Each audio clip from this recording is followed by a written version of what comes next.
새해 같지 않나요? 지난 송구영신 예배에서 말씀드렸듯이 우리의 어제를 지켜주셨던 하나님, 보호하셨던 하나님께서 이제 지금 이 시간에도 우리와 함께 하시고요. 또한 이 시간에 함께 하시는 하나님께서 우리의 내일도 같이 하시고 이끄실 것을 이런 믿음으로 확신하시고 매일매일 체험하실 소망합니다. 그러기 때문에 우리에게는 매일이 감사가 되고요. 매일이 하나님의 은혜가 되는 겁니다. 여러분 각자 여러분 새해를 시작하시면서 새해 목표를 적어 놓으셨겠죠? 사업의 단계나 직장이나 학생들이나 또한 저도 이제 여러분들 각자의 목표를 정하셨을 줄 압니다. 그런데 여러분 목표와 목적을 정하셨으면서 동시에 여러분들이 꼭 하셔야 될 게 있어요. 뭐냐면은 신앙의 목표도 정해 놓으셔야 한다는 거죠. 우리가 지난 사무총회에서 이미 이야기했듯이 신앙의 여정에 함께 합시다라는 그러한 성숙의 여정에 함께 합시다라는 그 목표를 정했는데 오늘 주신 하나님의 말씀은 바로 이 성숙에 이르는 여정이라는 주제로 여러분들과 같이 말씀을 나눴으면 좋겠습니다. 목회자들의 한결같은 소망이 있습니다. 뭐냐면은 교회가 성장하는 거예요.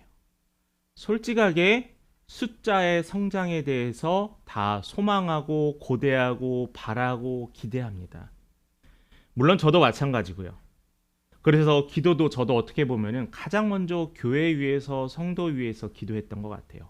그리고 나서 가정과 저를 위해서 했던 것 같습니다. 그런데 이 소망이 목회자들만의 소망이 아니고 성도들도 이런 소망을 동일하게 갖고 있더라고요. 참 행복한 교회가 어떤 교회일까? 다양한 행복의 조건들이 있는데 그 중에서 목회자와 성도가 같은 목표를 가지고 한 교회 안에서 신앙생활하면 얼마나 그게 행복한 일이겠습니까? 저의 기쁨도 되고 성도님들의 기쁨도 되고 우리의 기쁨이 되잖아요. 그런데 우리가 여기에서 수적인 성장이 우리의 비전이 되어서는 안 된다라는 거예요. 크기의 성장이 우리의 소망이 되어 산다는 안 된다라는 거죠. 하나님께서는 교회를 디자인하셨습니다. 그러죠? 하나님께서는 교회를 디자인하셨어요. 건강한 교회로 또한 성령 충만한 교회로 하나님이 그리시고 하나님이 말씀하시고 하나님이 성경을 통해서 드러내셨던 교회의 모습, 교회 공동체의 모습이 분명히 있습니다. 우리 한국교회 어떤가요? 정말 많이 성장했죠. 그런데 이 성장이 짧은 역사였습니다. 근데 최근 10년, 20년 사이에 한국교회가 점점 쇠퇴하고 있다라는 객관적인 지표들을 많이 발견할 수 있어요. 뿐만 아니라 최근에 있었던 코로나 3년 동안 무려 만여 개가 넘는 교회가 일명 사업장에서 말하는 폐쇄까지 했다라고 합니다. 기독교 서적 중에 2050이라는 책이 있는데 그 책에 보면은 그러한 글들과 내용들이 요즘 있어요. 뭐냐면 2050년이 되는 해에는 기독교 인구가 전체 한국 인구의 7%밖에 안 될 것이다라는 거예요. 심각하죠. 왜냐하면 지금 대부분 한국 교회에서 많은 수가 고령화되어 있기 때문에 나중에는 더 큰 위험이 교회 쇠퇴가 있다라는 겁니다. 물론 이것은 계속 지금과 같은 상황이 유지되면이라는 조건이 있죠. 그런데 저는 이러한 절망적인 예측, 우리의 목표가 성장이라는 이 프레임에 갇혀버리게 된 것도 한 이유라고 생각을 합니다. 성장해야 되고 성장했으면 교회를 지어야 되고 교회를 지었으면 엘리베이터를 만들어야 되고 엘리베이터도 만들고 높이 지어야 되고 이러한 것이 어느덧 우리의 성장의 단계가 되고 프레임이 되었던 거예요. 만약 그러지 않으면 교회가 문제가 있구나, 성장하지 않은 게 분명히 문제가 있기 때문에 성장하지 않는 거야 라는 자책감에 빠지게 된 거예요. 물론 성장하지 않는 데는 이유가 있을 줄 압니다. 그런데 하나님께서 어떤 사람에게는 지도자를, 어떤 사람에게 섬기는 자를, 어떤 사람에게는 이름도 없이 빛도 없이 살아가는 순교자로 살아가게 했으면 우리는 분명히 기억하고 있어야 한다는 거예요. 그래서 우리가 바라야 되는 건 건강한 교회입니다. 건강한 교회는 수적으로 부흥하는 교회가 건강한 교회가 아니라, 저는 건강한 교회는 한 명 한 명의 성도가 성숙한 성도가 건강한 교회라고 생각을 합니다. 건강한 교회면요, 숫자가 중요하지 않아요. 많으면 많은 대로 좋고 적으면 적은 대로 좋고 하나님이 주신 사명을 감당하면 감당한 대로 좋고 우리에게는 기쁨이 있다는 거예요. 어떤 교회요? 건강한 교회예요.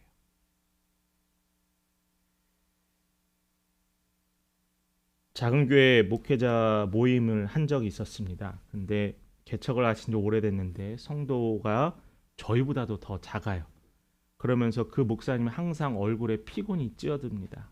이제 교회가 운영하기 힘들어서 결국에는 일을 하게 돼요. 일을 하게 되면서 목회를 하다 보니 목회는 자연스럽게 뒷전으로 가게 됩니다. 그러면서 내가 지금 무슨 일을 하고 있는지에 대해서 고민하는 모습을 봤어요. 이 목사님은 전혀 행복하지 않았습니다. 10명의 성도가 1000명, 10,000명의 영향력을 끼칠 수 있는데도 불구하고 10명의 숫자만 급급한 나머지 좌절하고 절망하고 있다는 거예요. 절망하는 목회자에게서는 어떠한 기쁨의 말씀이 나타날 수 없습니다. 왜냐하면 성도들이 목사님 모습을 보는데 맨날 불쌍하다, 안타깝다 하는데 성도들의 마음이 기쁨이 있겠어요. 이런 말을 들을 때 과연 우리 교회를 향한 하나님의 비전이 무엇일까라고 생각했을 때 저는 이미 이야기해준 성숙이라는 단어에 집중하고 싶습니다. 성장하고 성숙할 것인가, 성숙하고 성장할 것인가, 닭이 먼저고 닭알이 먼저인가, 그게 아니에요. 저는 당연히 이야기하는 건 성숙이 먼저입니다. 성숙한 성도 한 명이 가지고 있는 그 영향력은 큽니다. 저보다 여러분들의 영향력이 더 커요. 저보다 만나는 사람들이 여러분이 더 다양하기 때문이죠. 한국교회 안에 하나님께 민감해야 되는데 점점 무뎌져요. 무감각해지는 성도들이 많아지다 보니까 점점 성장하지 않고 성숙하지 않고 우리는 점점 위기를 계속 위기로 만들어가고 있다는 겁니다. 그래서 여러분, 하나님께 민감함이 회복됐으면 좋겠어요. 그게 우리가 사는 길입니다. 혹시 여러분들 중에서 나는 모태신앙으로 나는 신앙생활을 오래 했어 라고 하면서 스스로 나는 자신감이 있는 분도 있을 줄 압니다. 신앙생활을 한다고 열심히만 하다 보니 이제 신앙생활이 아닌 종교생활을 할 때가 있다는 거예요. 종교생활하면 대표적으로 누가 떠오르죠? 예수님 사역했을 당시 같이 있었던 바리새인과 서기관과 사두개인들, 그들은 누가 보기에도 종교활동가 열심이었습니다. 사람들의 존경을 받았어요. 저들은 정말 하나님의 복받은 자고 하나님이 이뻐야 할 자라고 이야기했지만은 그들의 노력과 그들의 모습은 하나님께 보이기 위함이 아니라 사람들에게 자신을 드러내기 위함의 믿음이었다는 거예요. 그래서 우리가 이들을 향해서 저 사람이 믿음이 좋다라고 이야기하지 않잖아요. 저 사람은 율법에 능한 자라고 하잖아요. 분명히 다릅니다. 우리도 마찬가지예요. 신앙생활을 오래 하고 교회에 직분을 맡는 게 중요한 게 아니에요. 목회자라서 중요한 게 아니에요. 구원받는 게 아니에요. 바로 내가 얼마만큼 내 안에 예수가 있냐라는 거죠. 얼마나 그 믿음이 성숙해 가느냐라는 겁니다. 저희 집 아이들이 저희의 그 아이들의 외가가 가까이 있어서 자주 가는데 그 집에 가면 하얀 벽지에 사인펜으로 이렇게 줄을 그어 놓습니다. 어떤 줄이겠어요? 키 클 때마다 이제 잰 줄이겠죠. 근데 그 잴 때마다 왜 재냐면은 그 깨끗한 벽지에 재 놓으시는 그 할아버지 할머니의 마음은 어떠시겠어요? 왜냐면은 그 벽지보다 소중한 게 우리 손녀들이 쑥쑥 자라가는 게 보는 게 기쁨이라는 겁니다. 볼 때마다 느끼는 것은 정말 빠르게 크는구나. 정말 빨리 크는구나. 정말 10대 태어나서부터 10대까지는 정말 빠르게 큽니다. 그렇죠? 여러분들도 경험하셨잖아요. 그런데 이 육체적인 성장은 빠른 반면에 정서적인 성장은 좀 느립니다. 감성적인 성장 같은. 우리가 한창 그러죠. 미운 7살 이제는 죽이고 싶은 7살이라고 하더라고요. 그리고 중2병 정말 내가 내 삶을 어떻게 살아야 될지 부모로서 이제 마음에 갈피를 못 잡는 중2병에 걸린 아이들. 근데 그 아이들은 키는 쑥쑥 자라는데 정서적으로는 좀 덜 자랍니다. 부모님이 나에게 말하면 나에게 도전을 하는 거고 화가 나기도 하고요. 선생님이 나한테 훈계를 하면은 저 선생님이 말을 끝까지 듣지 않겠다면 눈으로 째려보는 경우 저도 경험했고 여러분들도 경험했을 줄 압니다. 육체적인 성장에 비해서 정서나 공감에 대한 성장은 좀 더디죠. 근데 이 아이들이 조금 더 시간이 지나면은 인사를 하기 시작하고 감사하다라고 합니다. 그리고 부모를 생각하기도 하고 이게 바로 정서적인 성장입니다. 분명히 근데 느려요. 근데 또 추가할 것은 이 정서적인 성장보다 더 어려운 게 뭔지 아세요? 신앙적 성장이에요. 신앙적 성장. 교회를 5년 다니고 10년 다녀도 1년 만났던 예수님의 첫사랑을 계속 품고 사는 사람이 있어요. 우리 그런 설교 많이 들어요. 예수님의 첫사랑을 여러분 회복해야 합니다라고 하면서 평생 첫사랑에만 머무는 사람이 있어요. 그러면 안 돼요.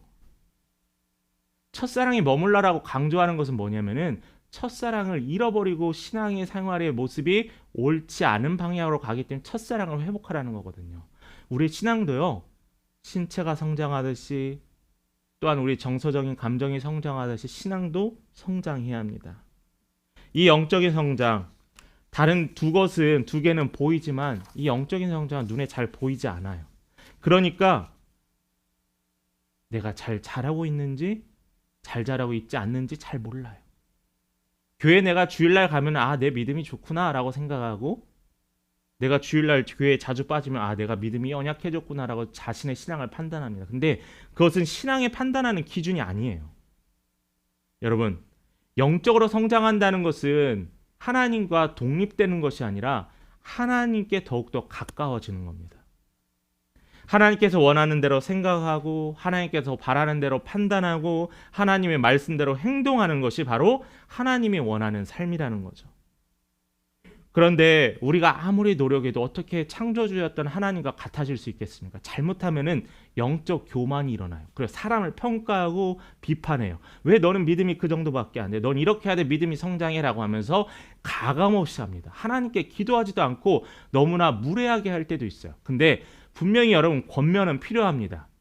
먼저 된 자로서 권면은 필요하지만 그 권면을 위해서 끊임없는 기도와 자신의 되돌아봄도 동반돼야 한다는 거죠. 그래서 여러분 성숙한 성도는요. 하나님을 바라보는 사람입니다. 성숙이란 단어의 사전적인 의미는 충분히 발전하여 무르익는다라는 거예요.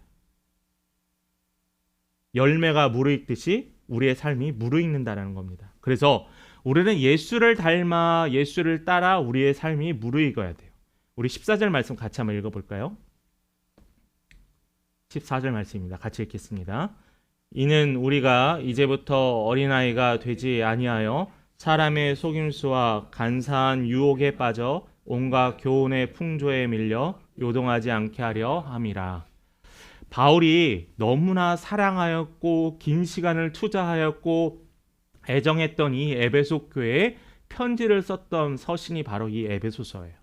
그런데 앞절에 뭐가 나왔죠? 읽었던 그 말씀을 보면은 이제부터 어린아이가 되지 아니하래요. 그 말은 뭐예요? 에베소 교회 성도들이 바울이 오랫동안 같이 3년의 시간 동안 있었고 말씀을 전하고 삶으로 보여주고 전도했는데 그들의 믿음이 뭐예요? 아직까지 어린아이라는 거예요. 그 증거가 뭐냐면은 사람의 속임수와 간사한 유혹에 빠졌대요.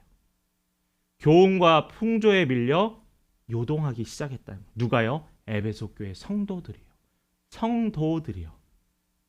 그들이 바울의 말씀을 통하여 바울이 전한 말씀을 통하여 도전받았고 전혀 새로운 삶을 살았던 그들이 이제는 흔들리고 미혹함을 당하고 있다라고 합니다. 그들이 시간이 지나서 육신적으로는 어른이 되었을지 모르지만 영적으로는 아직도 어린아이의 신앙을 가지고 있다라는 거예요. 영적인 성장이 같이 따라가지 않는다면은 하나님의 말을 이해를 하지 못합니다. 숨겨진 뜻은 고사하고요. 이미 드러난 하나님의 뜻, 이 강단에서 선포되어지는 목사님의 말씀에 대해서 포인트와 말씀의 중점을 찾아가지 못한다는 거예요. 그러니까 이 자리가 너무나 힘들어요. 왜 우리 목사님 설교는 30분이나 될까? 그러니까 저희 고민이 뭔지 아세요? 2025년에 25분 내로 설교를 마쳐야 하는 거예요. 얼마나 슬픈 현실이에요. 여러분, 하나님의 숨겨진 뜻이 아니에요. 하나님은 이미 자신의 뜻을 드러냈어요. 속을 다 까보여셨어요. 이미 말씀을 통해서요. 우리의 삶을 통해서요. 그래서 말씀에서 어린아이의 신앙에 머물지 말라고 성숙한 신앙에 이르라고 합니다. 예배에 참여하고 헌금생활 잘하고 교회를 봉사한다. 이것이 성숙한 신앙이냐? 아니에요. 먼저 우선돼야 되는 것은 뭐냐면은 하나님의 내가 얼마만큼 민감하느냐라는 거죠. 하나님이 제게 말씀을 주셨어요. 그 말씀에 민감해서 그 말씀을 대로 살아가는 거예요. 그게 민감한 거예요. 오늘 말씀을 통해 성숙이라는 단어가 나오고 이따 이야기가 좀 여러분의 결단에 약속을 하나 하려고 합니다. 그럼 그 약속이 여러분에게 도전이 되는 거예요. 그게 하나님의 음성이 되는 거고요. 물론 하나님의 사랑에 반응하여 열심히 섬기는 분들 많습니다. 각자의 자리에서 노력하고 발버둥 치는 거 알아요. 그러나 여러분, 그 어떤 노력보다 내가 무엇을 통하여, 내가 제자 훈련을 하고 무엇을 통하여서 내가 성숙해지는 것이 아니라 내 마음에 예수를 품고 내가 더 많이 하나님을 생각한다면은 그게 자연스럽게 성숙하게 된다라는 거죠. 맞습니다. 그리스도인과 비그리스도인의 가장 틀린 점이 뭔지 아세요? 누가 먼저라는 거예요. 세상 사람들은 어떤 일이 생기면은 그 일에 해결할 수 있는 사람을 찾아갑니다. 근데 우리는 어떻게 해야 돼요? 이 일을 해결해 줄 예수와 하나님을 찾아가는 거죠. 근데 우리는 자꾸 사람을 먼저 찾아가요. 상황과 환경이 올바로 잘 준비되지 않아서 실패한 경험이 있습니다. 그러면 우리는 누굴 찾아가야 돼요? 어떤 사람은 환경에 대해서 화를 내고 슬퍼하고 왜 이렇게 내 상황은 되는 게 없어라고 울분을 토하지만 우리는 어떻게 해야 돼요? 하나님 혹시 나에게 어떤 말을 하길 원하십니까? 왜 나에게 이런 상황이 처하게 하셨습니까? 라고 주께 뜻을 구하는 자라는 거죠. 신앙은 이런 모습을 통하여서 내 안에 누가 먼저 있는가를 통하여 내 안에 중심이 누구이냐를 통하여서 우리는 성장하고 성숙할 수 있습니다. 그래서 성숙한 신앙으로 나아가기 위해서 우리가 먼저 고려해야 될 것은 바로 죄를 버려야 한다는 거예요. 변화되었다는 게 성숙이잖아요. 예수를 통하여서 변화되어야 하잖아요. 우리가 변화되어야 합니다. 하나님 중심으로 삶이 변화되어야 돼요. 변화되지 않고서는 우리의 믿음의 성숙을 이뤄낼 수 없다라는 거죠. 우리는 참 자기 자신을 사랑합니다. 얼굴 화장도 하고 이쁜 옷도 입고 좋은 차도 타고 사람들에게 보여지고 또 좋은 명함도 만들어 갑니다. 근데 여러분, 이것보다 더 중요한 게요. 하나님께 집중하는 게 더 중요하다는 거예요. 그게 변화의 시작입니다. 본문 15절을 한번 같이 읽어보겠습니다. 15절입니다. 시작. 사랑 안에서 참된 것을 하여 범사에 그에게까지 자랄지라. 그는 어린이 곧 그리스도라. 맞습니다. 예수의 사랑 안에서 참된 것을 한다. 참된 게 뭐냐고요? 예수 그리스도를 닮아가고 그가 우리의 머리가 되는 거예요. 그랬더니요, 우리의 기도가 변해요. 그랬더니 우리의 생각이 변해요. 그랬더니 우리의 행동이 변해요. 그랬더니 우리가 만나는 사람에게 전하는 이야기가 변해요. 부끄러운 얘기지만 제가 중학교 2학년 때 예수님을 좀 만났습니다. 근데 그 전까지는 제가 세 보이려고 욕을 좀 많이 했었어요. 제 이 선한 모습에서 욕이 나오는 거 상상이 안 되겠지만은 딸 표정 잘 관리하시고. 자, 근데 그게 세 보이는 줄 알았어요. 근데 예수 만나니까요, 그게 나쁜 걸 깨달았어요. 깨닫게 하시더라고요. 물론 제가 예수 깨닫고 바로 변해서 뭐 세 보인 게 줄어들었을까요? 아니에요. 점차 성숙하게 하시더라고요. 여러분, 그리스도의 장성한 분량에 이르기까지 바로 예수의 모습대로 우리는 살아가면 되고 따라가면 되는 거예요. 쉽잖아요. 누구의 삶의 모습을 우리가 다 알고 있다면 그 삶의 모델이 되는 사람의 모습을 따라가는 거예요. 여러분이 존경하는 사람이 있고 여러분이 본받고 싶은 사람이 있잖아요. 그러나 여러분이 그 본받고 싶은 사람은요, 투명하지 않아요. 우리가 눈에 보이고 사람들의 평가의 기준입니다. 그런데 우리 예수 그리스도는요, 이미 수천 년 전부터 예언되었고요. 예수의 기록을 그대로 성경에 기록했고요. 그리고 우리가 이미 예수에 대해서 많이 발견하고 있거든요. 그렇게 예수는 우리가 모든 것을 알 수 있는 존재라는 거죠. 성경에요, 이를 통해서 변화된 수많은 사람들이 있습니다. 가장 먼저 떠올랐던 자가 바로 베드로였어요. 베드로는 어부였었고 거칠었고 또 우락부락했다라는 기록들이 있습니다. 근데 그 베드로가 변화가 되었어요. 예수의 부활을 체험하고 성령이 그들에게 임하여서 그의 눈이 변화되기 시작했다는 거예요. 예수와 공생의 3년의 시작을 하면서 성경에 38년 된 병자가 베데스다 연못가에서 어떻게든 자기가 앉은 배가 일어나기 위해서 그 옆에 서 있었습니다. 그 성전에 예배드리러 가는 수많은 이스라엘 백성들도 그 사람을 봤지만 아무도 그에게 관심 없었고 그 자를 아예 보지도 못한 자들이 많았다라는 거예요. 베드로도 그런 사람 중에 하나였습니다. 예수와 함께 성전에 같이 예배를 드리러 가는 가운데 예수와 함께 가지만 그 어느 누구도 보지 못하는 그 앉은 뱅이를 누가 봤어요? 예수님이 봤어요. 그리고 그를 치료해줬습니다.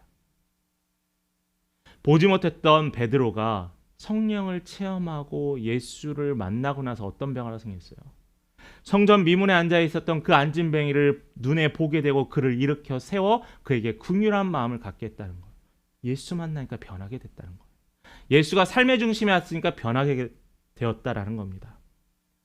또 우리가 지금 계속 읽고 있는 바울을 보십시오. 바울도 변화됐습니다. 어떻게 하면 자신의 의를 높이기 위해 믿는 자들을 잡아들이고 옥에 갇히고 핍박했던 그 바울이 예수를 만남으로 말미암아 빛을 보게 되고 세상에 자신을 희생해서 예수를 높이는 사람이 되었어요. 왜요? 어떻게 해요?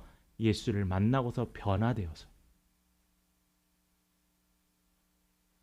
보여지는 것이 중요했던 바울은 이제는 자신의 외모나 사람들에게 비춰지는 모습이 중요하지 않습니다. 내 안에 누가 있느냐, 내가 누구를 따라 살아가느냐가 그 어느 것보다 중요한 원칙이 되었다라는 거죠. 여러분의 슬픈 소식이 하나 있습니다. 뭐냐면은 기독교의 복음은 예수를 믿는다 해서 끝나는 게 아니에요. 내가 거기에 소속했다고 끝나는 게 아니에요. 그럼 너무나 쉽겠죠. 여러분 주위에 혹시 그런 얘기 많이 들어요. 내가 옛날에 교회 다녀봤었는데, 그리고 인터넷 댓글에도 그런 글이 있습니다. 내가 옛날에 교회 다녔었는데 우리 전사님이 나를 때렸어. 뭐 교회에서 되게 나를 괴롭혔어. 그러니까 교회 일편적인 그게 잘했다고 저는 옹호하는 게 아닙니다. 잘못됐습니다. 근데 그 일편적인 모습, 되게 짧게 신앙생활하고 짧게 하나님을 체험하고서는 모든 것을 다 체험하고 아는 듯이 이야기하는 것도 전 되게 속상해요. 근데 우리는요, 이사야 58장에 보면은 기독교의 형식은 마음이 아니라 마음에 드러난 행위에 있다라는 거거든요. 세상에서 왜 기독교인들을 교회를 비판할까요? 그들의 눈이 보기에는 우리들의 이익만을 위해서 교회가 존재한다라고 생각하는 거예요. 그들이 보는 게 잘못된 착각일 수도 있지만은, 그런데 사실 그렇기도 해요. 가난한 자와 궁핍한 자를 더 품지 못했던 우리의 모습, 어떤 누구와의 말 가운데서 배려하지 못했던 우리의 모습들, 사람들 앞에서는 거룩하게 보이고 교회 다닌다라고 또한 집사다 목사다 하면서 사람들한테 점잖게 보이려는 모습은 있지만은, 그러나 그 모습일 뿐 생각과 마음과 행동은 따르지 못한다라는 거죠. 물론 주인이 바뀌었다고 해서 한순간에 바뀌지 않습니다. 그러죠? 지금 여러분들은 다 뭐냐면은 그 마지막 여정을 향해서 계속 걸어가고 있기 때문이에요. 어떤 사람은 출발선이 늦은 사람도 있고요. 어떤 사람은 계속 같이 출발했다가 도중에 잠깐 멈추고 후회하는 사람도 있습니다. 그러나 우리가 가야 될 믿음의 여정의 그 끝은 예수가 오시는 그 마지막 때라는 거죠. 우리는 불완전한 사람이기 때문에 삶 속에서 많은 실수도 하고 잘못도 합니다. 그런데 이 실수와 잘못을 알고 주께 도움을 구한다면 우리는 성숙에 이를 수 있다는 거죠. 그래서 호세아 선지자는 뭐라고 하냐면, 우리가 성숙에 이르기 위해서는, 여러분 기억하세요, 여호와를 알라라고 했어요. 어떻게 하려면 힘써 알으라고 했어요. 영생은 하나님 아버지와 예수 그리스도를 아는 데 있다라고 했습니다. 하나님을 아는 건 너무나 중요해요. 우리가 겉에 비춰진 몇몇의 예수의 모습을 가지고 신앙생활을 시작했지만은 우리는 하나님의 모습, 예수의 모습을 알기에 힘써야 한다는 거죠. 그러기에 우리에게 말씀은 너무나 소중하고 중요합니다. 증거도 없고 사실도 아닌데 무조건 믿으라고 하는 믿음은 되게 잘못된 믿음이에요. 예전에 저도 부흥사 분께서 오시면 여러분 믿으십니까? 하면은 다 아멘 했어요. 근데 아무 말도 안 하셨는데 아멘 했어요. 되돌아보면 내가 무엇을 위한 아멘이었지라는 생각입니다. 이게 뭐냐면은 증거 없이 맹목적인 믿음은요, 뭐가 될 수 있냐면 신념이 될 수 있어요. 우상이 될 수 있어요. 자기가 믿는다라고 착각할 수 있다는 거죠. 그 증거들이 우리 주위에 너무나 많잖아요. 얼마나 많은 이단들이 자신들이 믿는 하나님, 자신들이 아는 하나님이 전부인 양 착각하고 살아가느냐라는 거예요. 마치 자신을 가르치는 그 사람이 교주라고 생각하고 하나님이라고 생각하고 착각하는 사람이 너무나 많다라는 거예요. 왜 이렇게 됐어요? 믿는 사람들이요, 때로는 목회자가요, 신학생이요. 왜 그들이 이렇게 빠져나갔어요? 하나님을 제대로 알지 못했기 때문이에요. 목사님, 새해 첫 예배인데 제가 또 이런 잔소리를 들어야 합니까? 그 설교 맨날 듣는데요. 왜 맨날 할까요? 맨날 안 하니까요. 그리고 너무나 소중하니까요. 여러분 자녀들에게 여러분 누군가에게 밥 먹으라라고 얘기하죠. 밥 먹으라고 한 번 얘기하면 그 사람이 알아서 평생 잘 먹습니까? 아니죠. 때로는 숟가락으로 퍼주기도 하고 쫓아다니면서 먹이기도 하고 너 왜 안 먹냐 굶기기도 하고 계속 하잖아요. 먹이기 위해서요. 스스로 먹을 수 있을 때까지. 맞아요. 스스로 주의 말씀을 묵상하고 깨닫고 찾을 수 있을 때까지 이 강단에서는요. 계속 말씀 읽으십시오. 기도하십시오. 삶에서 행동하십시오라는 거예요. 목사님들 모임에서 항상 그 얘기합니다. 해 아래 새 것이 없습니다라는 얘기예요. 여러분 동의하시죠? 목회 70이 저희 교단은 은퇴인데 한 20-30년 담임 목회를 하고 일주일에 10몇 편씩의 설교를 준비하다 보면은 5년, 10년 지나면은 은퇴할 때가 되면은 설교의 주제와 내용을 금방 잡을 수 있습니다. 그게 능력이기도 하고 부럽기도 합니다.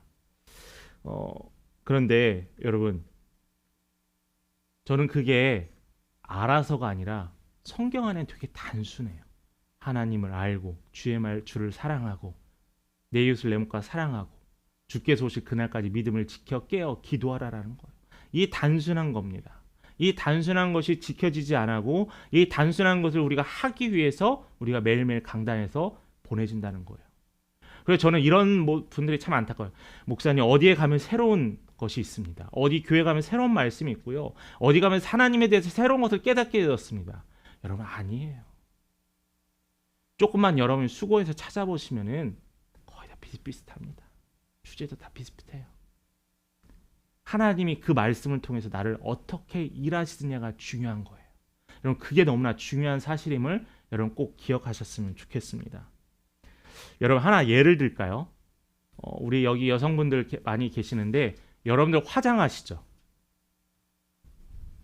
요즘 남자분들도 화장합니다. 화장하시는 분들은 저도 잘 몰라요. 스킨로션도 하고 기초도 하고 색조도 하고 눈썹도 올리고 여러 가지 하잖아요. 화장을 하는 것은 누군가를 만나거나 또 좋은 사람을 만나거나 또 잘 보이기 위해서 나의 만족감을 위해서 합니다. 근데 그 나의 만족감과 잘 보이기 위해서 시간과 노력을 투자하고 또 화장품 값이 얼마나 비싸요. 그걸 투자하는데 왜 우리는 교회 신앙을 위해서는 투자한 시간이 적냐라는 거예요. 막상 교회는 오래 다녔는데 누구에게 교회에 대해서 예수에 대해서 소개하라고 하면 예수님께서 우리의 죄를 위해서 십자가에 달려 돌아가실 때 너무나 간단한 이 말만 알아요. 여러분 시간을 투자해야 합니다. 예배가 일주일에 한 번의 예배가 끝이면요 누구나 다 천국 갈 수 있게요. 저는 이런 것이 안타깝다는 겁니다. 특별한 게 아닙니다. 우리의 생활에 구체적인 습관의 행동이 필요하다는 거죠. 2025년 여러분의 한 가지를 여러분이 제안합니다. 여러분 잘 들어보시고 좀 결단하셨으면 좋겠어요. 하루를 시작하기 전에 말씀과 기도로 시작하셨으면 좋겠습니다. 5분입니다. 늦었어 빨리빨리 해야 돼 하지 마시고 잠시 5분 동안 말씀 한 절이라도 보시고 들으시고 또한 기도하시고 하루를 시작하시기 바라요. 그런 사람에게는 성령께서 함께 하시고 하나님께서 돌보시는 은혜가 있습니다. 한번 해보세요. 또 하루를 마감하는 저녁 시간에 내가 지나온 하루의 시간을 되돌아보며 하나님께 기도합니다. 하나님, 내가 혹시 누군가에게 상처를 주지 않은지, 혹시 내가 이런 속상한 일이 있었습니다. 하나님, 내가 이런 어려운 일을 경험하게 되고 주제가 저어졌네요. 어떻게 해야 될까요? 라고 기도하며 구해야 돼요. 저는 여러분이 약속합니다. 이러한 삶의 패턴과 거룩한 습관을 맞이하신 분, 몸에 익숙하게 적용하신 분은 여러분들의 믿음의 성장, 성숙이 이루어져가면 여러분 체험하실 거예요. 저는 확신합니다. 왜냐하면 삶의 모든 것들이 하나님께 집중되어 있기 때문이라는 거죠.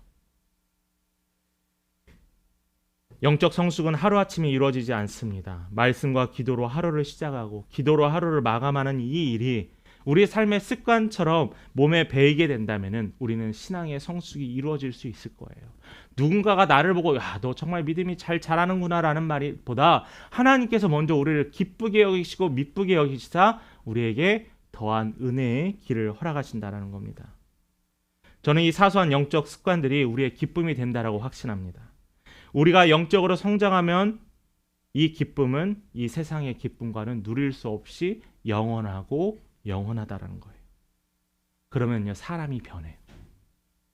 우리의 삶의 모든 면에서 예수와 같이 자라나는 것입니다. 말씀을 마치겠습니다. 어린아이가 자라서 성인이 되는 것은 한 10년, 20년이 걸리는 일입니다. 그런데 요즘 보면은 성인이 다 어른 같지는 않더라고요. 마음 아픈 기사의 소식들을 봤습니다. 지난주에 비행기 사고가 있었죠. 근데 그 비행기 사고를 경험하고 아파하고 슬퍼하는 그 유가족들을 향해서 댓글로 마음 아픈 것들 사기꾼이다. 이번에 죽어서 큰 목 한 목 잡겠다. 그런 글들을 한두 명이 아니라 너무나 많은 사람이 썼다라는 거예요. 근데 그 잡아보니까 누군지 아세요? 30대, 40대. 어른이 다 어른이 아니더라고요. 하물며 그리스도를 바라고 그리스도를 닮아가는데 어떻게 하루아침에 이루어지겠습니까? 신앙은요, 그래서 여정입니다. 그 여정의 끝은 하나님이시고요, 그분의 나라입니다. 우리가 사는 세상은 속도에 되게 집착해. 빨리빨리 이루어내라. 그러나 하나님께서 바라시는 믿음의 성숙의 여정은요, 느려도 확실하게 이루기를 바라시는 거예요. 우리의 믿음은 깊고 우리의 믿음은 넓어야 돼요. 우리의 믿음은 그냥 수박 겉핥기처럼 위만 슬쩍 거쳐가는 것이 믿음의 생활을 한다면 우리는 분명히 어려움과 또한 연약함에 취약해질 거기 때문이라는 겁니다. 여러분, 느리다고 걱정하지 마세요. 말씀과 기도로 이 거룩한 습관이 여러분이 익숙해진다면은 하루의 습관을, 하루의 시작과 마침을 하나님과 함께 한다면은 여러분들이 이 믿음의 성숙을 이뤄낼 수 있습니다. 여러분, 신앙 성숙의 꾸준함은 꾸준함이 비결입니다. 그리고 우리가 함께 그 신앙의 여정 속에서 믿음의 공동체로 서로 돕고 격려하고 위로하면서 또 칭찬하면서 함께 믿음의 성숙에 이르렀으면 좋겠습니다. 이 성숙의 여정에 함께 가기로 결단하시는 우리 믿음의 성도님들, 하나님께서 주시는 기쁨이 여러분들의 입술을 통하여서 매일매일 찬양되길 간절히 축복합니다.